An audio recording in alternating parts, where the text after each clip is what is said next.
It's Bob Gomez, and we're continuing our study in the book of Jude. So we'll begin reading with verse 5.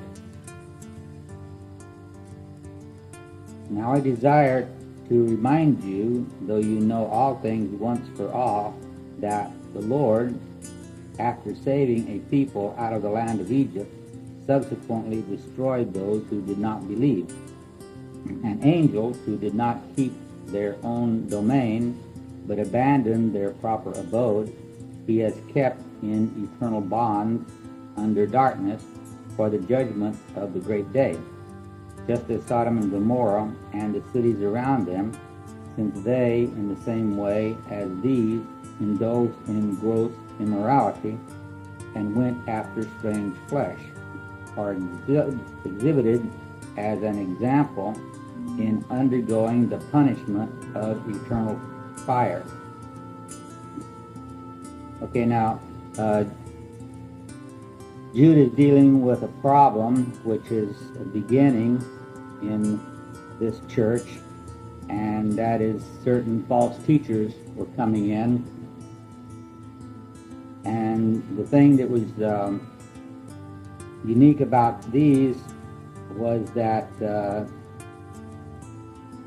they were overemphasizing the grace of God to the extent that they were teaching that since salvation was by grace, that it didn't really matter how they lived, because there would always be enough grace to cover their sins, so that they didn't have to live godly lives. They could live any way they want. And so they were teaching the people that they didn't have to be godly in the way they live.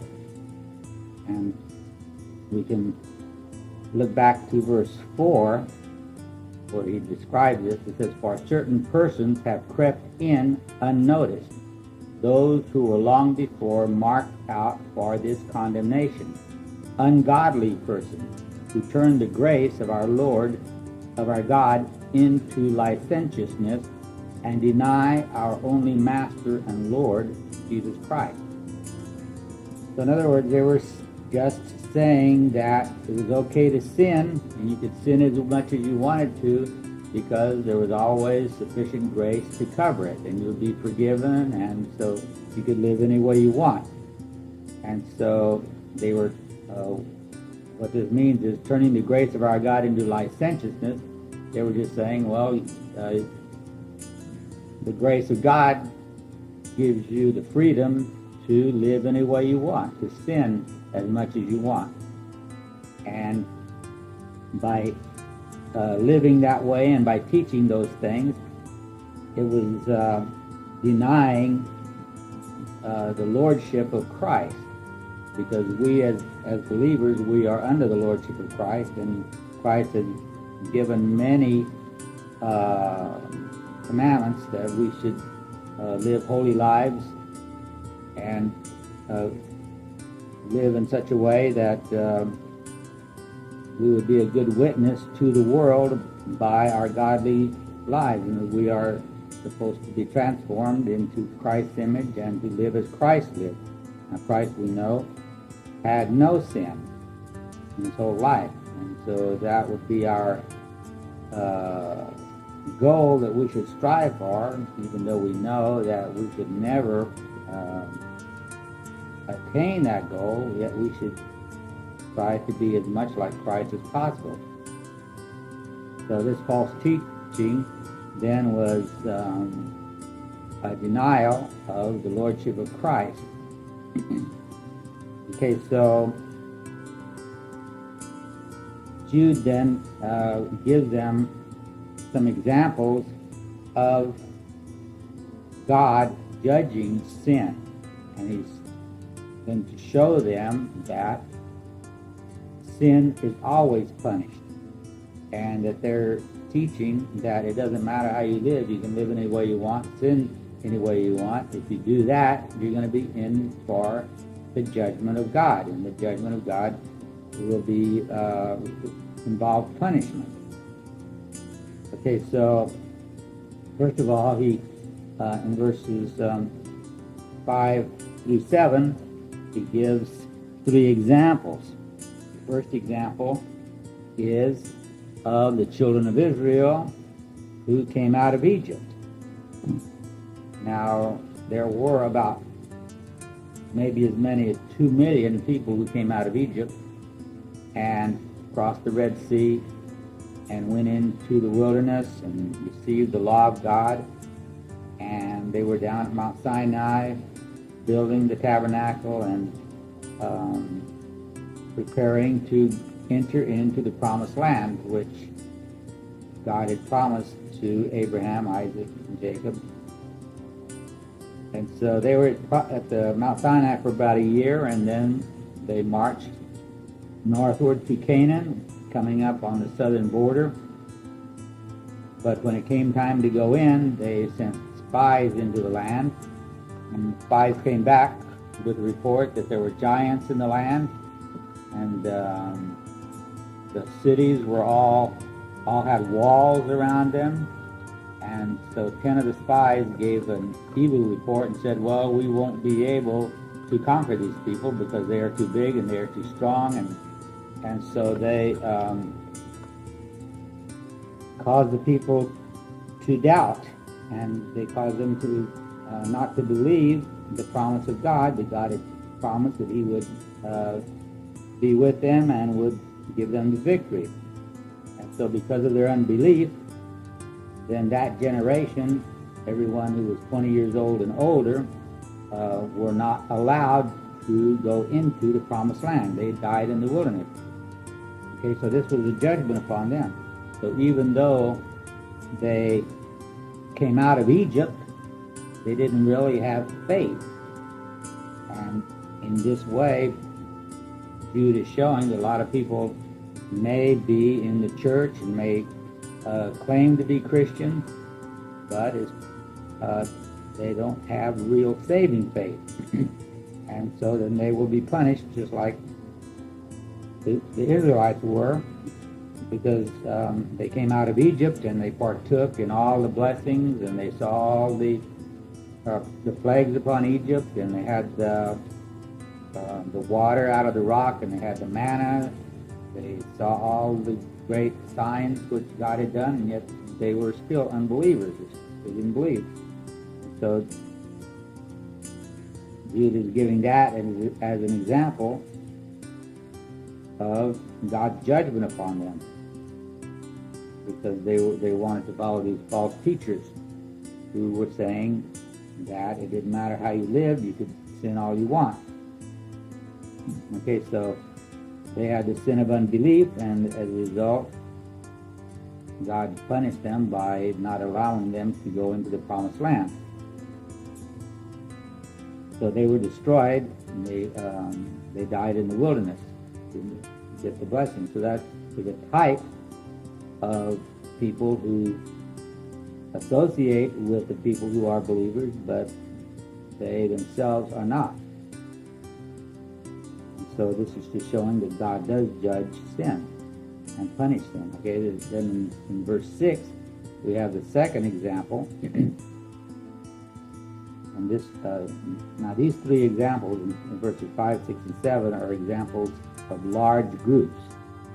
First was a large group of Israelites, and now we're talking in verse 6 about angels. A large group of angels who did not keep their own domain, but abandoned their proper abode. In other words, when Satan rebelled against God, they joined with him because they wanted to have a higher place. Satan wanted to overthrow God and replace God, and he wanted to be God himself. So they didn't stay where God had put them. They wanted to go up higher. Now those that rebelled against God, they were of course not able to overthrow God, but they became the fallen angels. And so in the middle of verse 6, he says, he has kept in eternal bonds under darkness for the judgment of the great day. So in other words, right now they're being held prisoner in some place, and they're bound, and the place is characterized by darkness, and they are awaiting judgment. In other words, they will be judged. So sin is a serious matter. You can't just sin all you want. And then in verse 7, he's talking about a large group, those who were living in Sodom and Gomorrah. Now their great sin is just as Sodom and Gomorrah and the cities around them, since they, in the same way as these, that is, these false teachers, indulged in gross immorality and went after strange flesh. Okay, so these false teachers were saying, you know, you can live any way you want, you can get involved in sexual immorality, and it won't matter. And so just like the Sodom and Gomorrah inhabitants, they went after strange flesh. They they were just like, as far as their sexual practices were concerned, they were just like animals. They remember back in the 60s with the hippies and all their love and peace and their love-ins and their free love practices and everything. They thought that they were really leading society into a new age with their free love and their and everything. So, but as it turned out, they all they fell into sin, and they themselves, their character, their whole person became debauched, and a lot of these people still haven't recovered. A lot of these are the homeless that we have today, because of the practices back in the 60s. They never amounted to anything, and so a large part of the homeless today are from that generation. They lowered the morality standards and their use of drugs, and just opened the door for venereal disease and AIDS, and you can see a lot of what we have in society today that is bad. Drug use and venereal disease, especially AIDS, and the homeless, things like that. It all can be traced back to the 60s with the hippies and their free love, and so this is the way that people think that that they can get away with violating God's laws, and they think they know better, and that God's laws aren't important. But yet those that do, for a while, nothing bad seems to happen, but after a while it catches up with them. People, they thought that they were on top of everything, and that things would just keep getting better, but as it turned out, for them, everything just got worse. But anyway, Sodom and Gomorrah, they're just a worldwide, a symbol worldwide for God's punishment of sin, and especially of gross immorality. And so it says there in the middle of verse 7, it says, the same way as these indulged in gross immorality and went after strange flesh, are exhibited as an example. So they are example to the world of what happens when you don't obey God and go into especially sexual immorality. Because it seems like every time you get away from God one way or the other, it always reduces men to the animal level, and when they get down to the animal level, everything is just sex and sexual immorality. That's what animals are all about, and so they just become like animals in that respect. Okay, so Jude has given 3 examples here of large groups. the Israelites that came out of Egypt, the angels that rebelled against God, and now, and finally, the inhabitants of Sodom and Gomorrah. And so he's saying, verse 8, yet in the same manner these men, that is, these false teachers, also by dreaming defile the flesh and reject authority and revile angelic majesty. Okay, so these three examples that he just gave, well, the false teachers are just like that. Okay, so it says in the same manner, by dreaming, in other words, they're claiming to be prophets. Prophets frequently receive their messages from God through dreams. And so these false teachers, they have their dreams in which they supposedly get revelations from God. Well, at least they think they're from God, but most likely they either make them up themselves or else they're receiving revelations from Satan. But these revelations would be that, they could engage in whatever sexual immoral practices they wanted to, and it would be all right. So they would say, I had this dream, and God told me that I could do all this immoral stuff, and it would be all right. So this is what they're talking about by dreaming. They either have revelations which they think are from God, but probably are actually from Satan, or else they just are lying and they make up these things and say, I had a dream, and then they make up something to justify their immoral practices. It says also by dreaming defile the flesh and reject authority. In other words, they reject the commandments of God. And revile angelic majesty. Okay. The reference here to the angels is that the angels were involved at Mount Sinai in giving the law to Moses. And it's not exactly clear from Scripture what involvement they had, but they were involved. And so these false teachers were saying that the angels who gave the Ten Commandments were evil, and the Ten Commandments weren't really from God. The Ten Commandments were something that the evil angels had imposed upon the world, but we know, in other words, the teachers, the false teachers were saying, well, we know because of the grace of God we can just ignore these Ten Commandments that these angels were involved in giving them. So in other words, they don't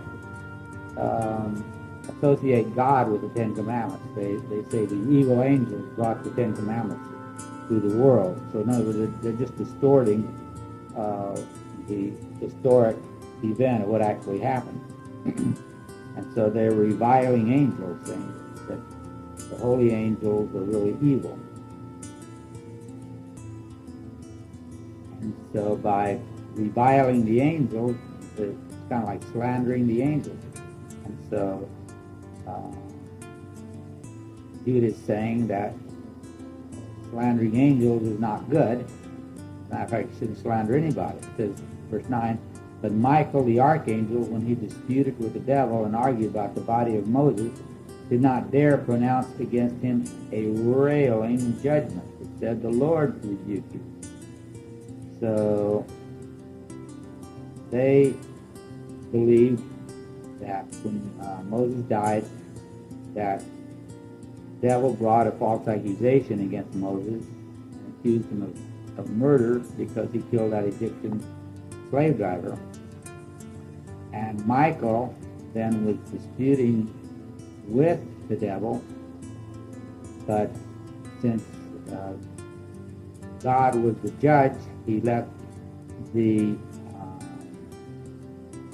decision up to God. So instead of rebuking the devil himself, Michael said, the Lord rebuke you. So this means that the Lord will take Satan in hand, and that Satan's false accusation against Moses wouldn't stand up. Okay, verse 10, it says, but these men revile the things which they do not understand, and the things which they know by instinct, like unreasoning animals. By these things they are destroyed. Okay, now these false teachers who are teaching people that it's okay to commit immorality, they are reviling things which they do not understand. So by these dreams, they are claiming to have understanding of the angelic world. They are claiming to know what's going on in heaven, behind the scenes. But what Jude is saying is, even though they claim that they understand what's going on among the angels and all this, they don't really understand. They're just lying, or they're being deceived. So even though by their dreams, they claim that they know what's going on in the other world, they really don't have this understanding that they claim to have. But what do they know? The things which they know by instinct, of course that would be all their sexual and immoral lusts and stuff. That's what they do understand. It says they know by instinct. In other words, that's like animals. Animals just go by instinct. They don't have any intelligence or any knowledge. Everything they do is simply by instinct. And so these false teachers have just been reduced down to the level of animals by their sexual immorality. It says, like unreasoning animals, by these things they are destroyed. Okay, by their immorality, their sexual immorality, they're behaving like animals in that sense. That is what is going to be their great sin. That's their great sin, and that will, on the judgment day, that is going to destroy them. Okay, so Jude is directly responding to these false teachers, saying they are teaching you that you can do anything you want, but they don't understand what they're talking about. They are acting like animals, and their immoral sexual practices are going to result in their eternal destruction. Just like Sodom and Gomorrah was destroyed, and like the angels were kept in chains for the judgment day, and the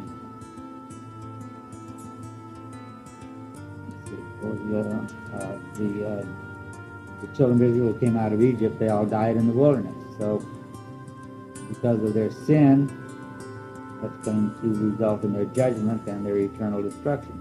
Verse 11, it says, woe to them, like pronouncing, saying that there is a curse upon them, or their practices are going to lead them to destruction. Woe to them, for they have gone the way of Cain, and for pay they have rushed headlong into the error of Balaam, and perished in the rebellion of Korah. Okay, so while before he gave three examples of large groups, the Israelites coming out of Egypt, the angels that rebelled, and the inhabitants of Sodom and Gomorrah, now he's given three examples of three individuals. First is Cain, and then Balaam, and then Korah. Okay. Cain, of course, was the first murderer, and he didn't believe that there was going to be a judgment upon sin. That's why he killed Abel. He didn't think that God would punish him for that. So just like these false teachers were saying, they were saying you can sin all you want, and because of God's grace, your sin will be forgiven and not counted for you, and so you won't be punished. And so they're following the same ideas of Cain, who did not think that he would be punished for the sin of killing Abel. Okay, and then secondly, it says, for pay they have rushed headlong into the error of Balaam. Okay, now these false teachers, because they were of such a character, these false teachers, they always have a wonderful personality, and they're very charismatic, and everybody, just likes them and will follow them because they think they're right. So they just allow the people to take care of them in a very plush way. And so their teaching and everything, part of that is just so they can be taken care of. So in other words, they're doing it partly for the money. And that was Balaam's sin. If you know the story of Balaam, when the children of Israel came out of Egypt, and they had already wandered for 40 years in the wilderness, and then God brought them around to the east of the Promised Land, just on the east side of Jordan and on the east side of the Dead Sea, where the two countries, actually there's three, the Edom, Moab, and Ammon. Well, they had come up through Moab, and the king of Moab had seen them and knew they were coming, and knew that they had defeated the Amalekites, and they had defeated the Egyptians and everything, and so he was afraid, and so he hired this prophet Balaam to come and put a curse on them. But God told Balaam not to curse them. So instead of cursing them, he blessed them. But as a result of blessing them, the king of Moab, of course, didn't pay him what he had promised. The king of Moab had promised to give him great riches and wealth and great home, and promised him all kind of great things if he would put the curse on the Israelites. But God told Balaam to bless them instead. So Balaam knew enough not to disobey God and try to curse the Israelites. And so as a result, he lost out on the pay that the king of Moab was going to give him. So then later, he goes to the king of Moab and he says, although God would not allow me to curse the Israelites, I'll tell you how you can get them. And so he said, invite the Israelites to a feast to Baal, so they could come up and then have 10,000 women there, the most beautiful women, or some great number. I think it was 10,000. So anyway, have 10,000 women all, ready to offer themselves to the men. And so they went up. That's the sexual aspect is part of Baal worship, because Baal is part of it's kind of a god of fertility, and they work sex into the worship of Baal. And so they invite the men, or they invite the Israelites up to attend this feast of Baal, and so the men commit sexual immorality with the Moabite. There was also the Midianite women there, and of course God strikes, I think it was 23,000 of them down because of it. And it was actually like a plague started going through, and finally, I forget what the name of that. One of the sons of Aaron, Perez, I think, he finally put to death some of the women and so forth. He stopped the plague. But anyway, so this caused Israel to sin. And so this is known as the error of Balaam. So even though he didn't curse the Israelites the way the king of Moab wanted him to, he did get Israel to sin with the women of Moab. And so he did that simply for the pay, that the reward that the king of Moab gave us. And then the third example is perished in the rebellion of Korah. Okay. Korah was a Levite, but he rebelled against Aaron and Moses because he was rebelling against their authority. He was saying, well, God doesn't only speak to you, God speaks to others too. And so he said, why should Moses and Aaron be the leaders? We should be leaders also. So anyway, he rebelled against the authority of Moses and Aaron, and there was a lot of things involved in that. But anyway, as a result, Korah, and there was two others with him, Abihu and Nathan.